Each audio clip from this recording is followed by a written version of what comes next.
Tak apa dah, kita tengok dulu.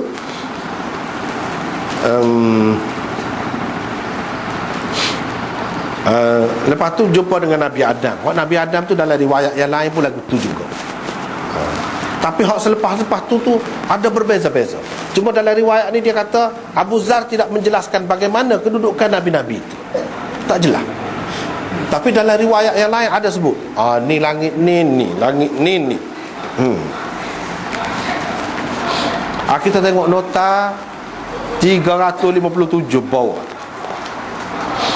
Hak ni hak sahih. Hak tidak terdapat di dalam riwayat ni. Berdasarkan riwayat-riwayat lain, tertib pertemuan Rasulullah sallallahu alaihi wasallam dengan para nabi di atas langit adalah seperti berikut. Adam di langit pertama atau di langit dunia, orang panggil. Yahya dan Isa di langit kedua. Yusuf di langit ketiga. Idris di langit keempat. Harun di langit kelima. Musa di langit keenam. Dan Ibrahim di langit ketujuh. Hak ni sahih. Dalam Bukhari juga ada sebut di tempat lain, dan ada sebut dengan jelas. Tapi nampak bercanggah lah dengan riwayat ni. Hak ni kata langit yang keenam Nabi Ibrahim. Lagu mana? Jawabnya seperti yang kita sebut tadi, iaitu Nabi Ibrahim turun ke bawah. Turun ke bawah. Lepas tu dia naik ke atas. Ada ketikanya Nabi SAW tengok dia tu ketika dia duduk menyandar belakang dia tu di Baitul Ma'mur. Baitul Ma'mur ni 700,000 malaikat sekali tawaf. 700,000 tu dengan maksud ramai terlajak lah. Dan setiap seorang tu sekali je. Bukan sebab kita boleh pergi banyak kali Mekah kan. Dah sekali je. Pasal apa? Terlalu ramai sangat malaikat tu. Jadi dibenarkan setiap seorang sekali. Baitul Ma'mur tu kalau di bumi ni semua Kaabah tu lah. Tempat malaikat bawah. Nabi Ibrahim duduk menyandar situ. Dia ada isyarat belakang. Sebabkan Nabi Ibrahim kan yang buat Kaabah tu, bina Kaabah tu di bumi. Apabila buat kerja penat kan, seseorang tu dia menyandar kan. Hasilnya dia ditunjukkan oleh Allah Subhanahu Taala di alam tinggi tu, duduk situ kedudukan. Di bumi ni untuk manusia. Manusia ni hak buat lagu tu, dia manusia yang nak menjadi malaikat lah, kira-kira ke arah tu. Hak malaikat sungguh tatah. Allah SWT beri kepada Nabi Ibrahim duduk situ. Tu cerita je. Tapi ada ketikanya dia turun. Hak tadi lah riwayat sana. Kita kena pakai gitulah kalau mengikut cara Bukhari ni, sebab moga dia terima sekali. Moga dia terima sekali jam Mi'raj tu. Kalau kita tidak takwil, kita tidak kata dia turun, lepas tu naik pula, maka dia akan jadi benar betul balik orang yang kata banyak kali lah Mi'raj. Begitulah.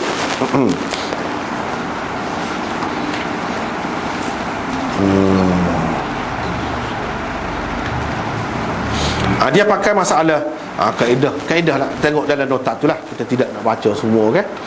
Nota tu tengoklah, baca sendirilah. Jadi bapa yang Nabi Adam tu bila tengok alik kanan suka, tengok alik kiri jerit. Gapo dia tengok. Dalam hadis dia sebut ruh anak cucu dia. Ruh hak mana? Ruh anak cucu hak mana? Kemuskilan. Anak cucu hak hidup lagi. Ruh dia tidak duduk situ, duduk dalam tubuh tu lah. Hak hidup lagi. Kalau kata hak mati dah. Hak mati dah. Tak apalah hak mati dah.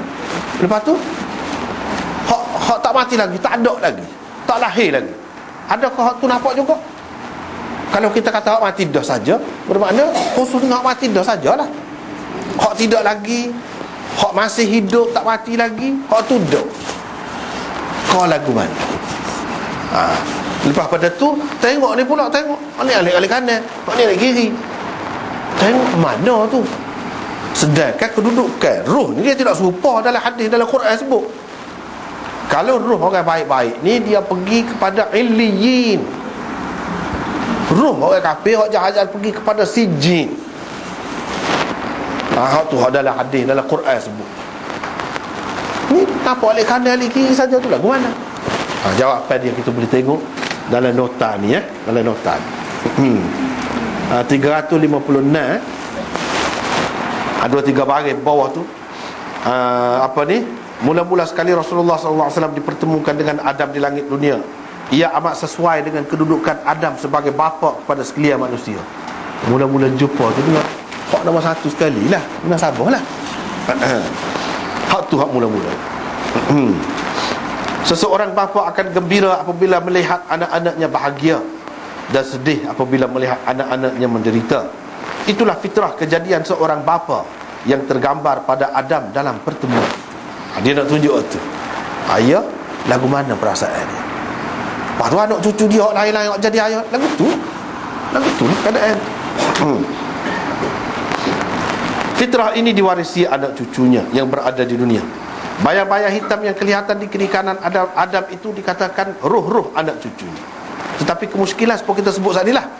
Jadi rekahnya antara jawapan dia ialah satu, ruh-ruh itu pada kebiasaannya memanglah berada di tempat yang ditentukan untuknya, seperti yang diterangkan di dalam Al-Quran dan Sunnah. Tetapi pada ketika-ketika tertentu, kerana sesuatu sebab, ia dibawa ke tempat lain untuk sementara waktu dengan kehendak dan izin Allah. Ini pendapat yang pertama.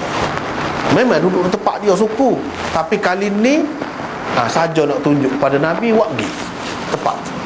Itu pendapat, satu pendapat.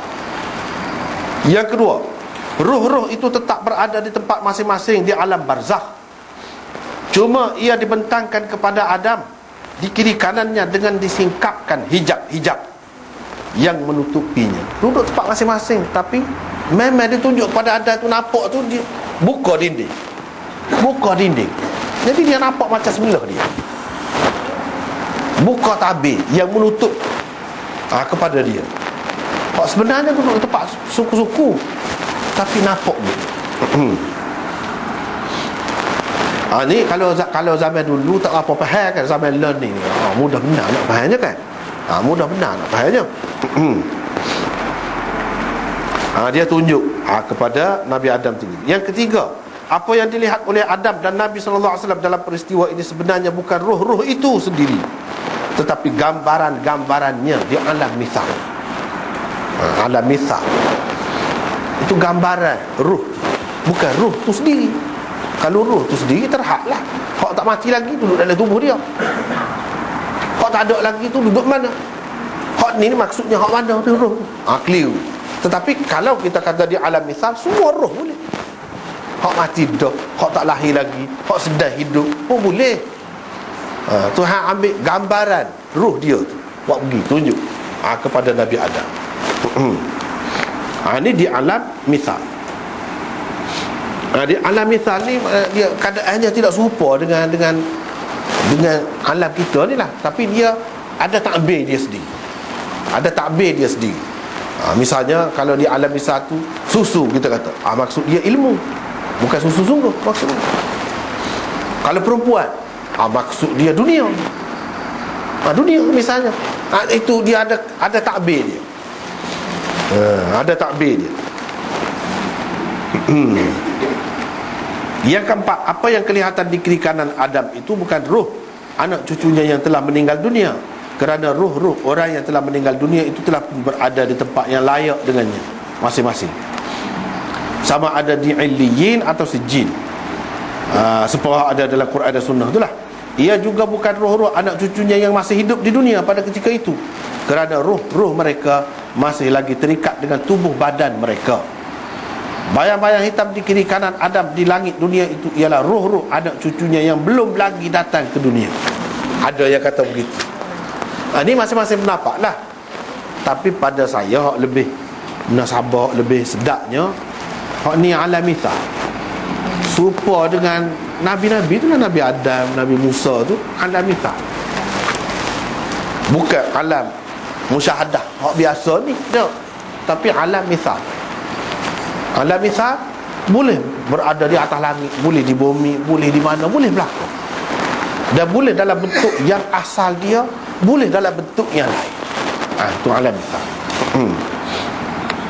Apa yang dilihat oleh Nabi SAW di alam mithal itu hanya boleh dilihat orang yang mampu melihat alam tu lah. Kalau kita hak biasa ni tak akan apa waktu. Kalau alam misal tu ditunjukkan dalam dunia, kita tak akan nampak. Dia yang nampak ni. Ni macam ni Jibril pun nampak, dia pun nampak. Sebab kedua-duanya ada kelayakan, kedua-duanya ada kemampuan.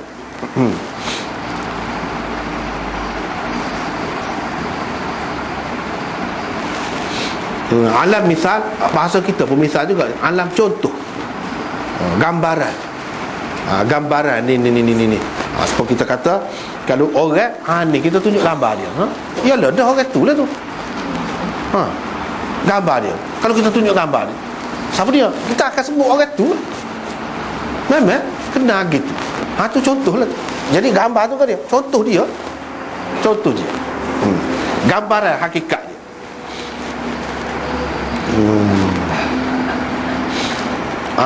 Walaupun pendapat-pendapat lain boleh diambil kira juga, tak apa, masing-masing lah tu.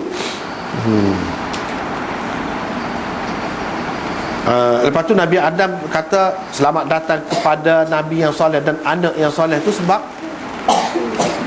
apa ni moga anak cucu dia kan. Berbeza dengan Musa gapo orang lain tu, dia kata saudara yang soleh. Dia tidak sebut anak sebab itu bukan anak cucu dia. Lain-lain. Bani Israel tu. Nabi Musa, Isa gapo tu, Yahya gapo, Bani Israel. Adapun ni Bani Ismail. Nabi kita ni daripada pecahan Ismail. Kan anak Nabi Ibrahim tu Ismail dan Ishak. Ada betul Ishak. Ni bukan anak cucu dia, lain-lain. Sebab tu dia kata saudara. Tapi Nabi Adam dan Nabi Ibrahim anak, dia sebut anak. Memang keturunan dia. Begitu juga di sini dia sebut Idris. Di lain, di tempat lain pun dalam hadis Mi'raj ini dia sebut Idris tu kata saudara juga. Dalam hadis ini pun saudara. Selamat datang kepada Nabi yang soleh dan saudara yang soleh. Sebab itulah Imam Bukhari berpendapat Idris ini bukan sebelum Nabi Nuh, tapi selepas Nabi Nuh. Sebab kalau sebelum Nabi Nuh, dia tu mestilah tok nenek Nabi. Sepatutnya dia kata Bili bin Saleh, anak yang soleh lah. Kan biasa kan orang sebut Adam, Idris, Nuh. Sebut Idris dulu sebelum Nuh tu kan. Ya sebetulnya bagi Bukhari dak Adam, Nuh, Idris tu kemudian lagi. Idris tu kemudian lain-lain pula bagi Imam Bukhari. Dia ni termasuk salah seorang Nabi daripada Bani Israel mengikut Imam Bukhari. Dengan sebab itu dia buat bab suku pula dalam kisah Nabi-Nabi tu, cerita hak ni. Di sini ulama-ulama kata semua bacalah kitab syarah hadis Bukhari, dia kata gitu. Setengah-setengah kata dia itu sebagai hormat kerana kedudukan, tapi itu takwilan. Hak zahirnya tak. Dan memang Imam Bukhari tidak berpendapat begitu. Tidak berpendapat begitu.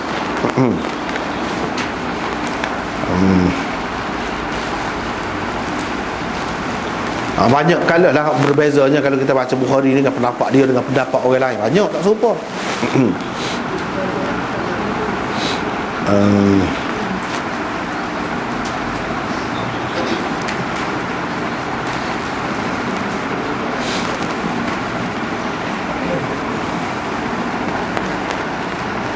Itu dalam 358 tu kan, 358 tu di situ berdasarkan sapaan ini Imam Bukhari, Ibnul Arabi dan sekumpulan ulama berpendapat Idris bukan termasuk dalam leluhur dan nenek moyang Nabi sallallahu alaihi wasallam. Dia pegang situlah salah satu dalil dia. Sebab apa? Tengoklah riwayat mana pun memang lagu tu Idris kata. Tapi ada juga ulama yang mengatakan Idris kata Ibni Saleh. Tapi riwayat tu tidak kemah. Hak kemahnya memang dia kata saudara yang soleh. Hak tu hak kemah. Lepas tu naik lagi pergi sampai dia bunyi gesekan pena. Bunyi pen banyaklah. Gapo dia maksudnya? Malaikat-malaikat menerima perintah Allah dan mereka catat. Catat. Jadi bunyi macam kalah kan, bunyi gitu.